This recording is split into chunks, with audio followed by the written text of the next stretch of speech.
correction d'exercice numéro 6 du chapitre 5. Alors, ici, l'objectif, c'est d'étudier le signal qui est représenté ici. Et la première question qui nous est posée, c'est de déterminer la période t du signal sonore.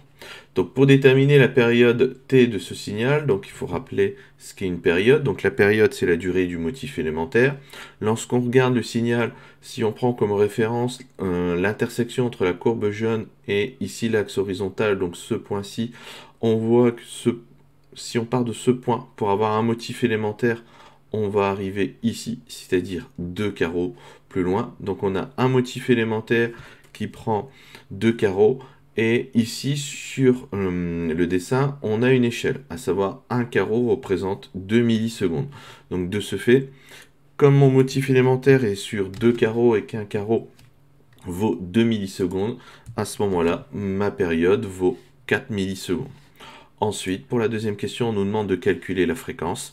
Donc la fréquence, c'est l'inverse de la période, c'est-à-dire f égale 1 sur t. Pour pouvoir utiliser cette relation et avoir une fréquence en Hertz, il faut convertir la période en secondes. Donc ça nous donne 0,04 secondes. Et ensuite, on peut calculer la fréquence. Donc f est égal à 1 sur t.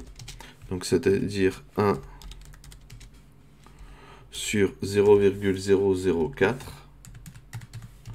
Et ça va nous donner une fréquence de 2500 Hz.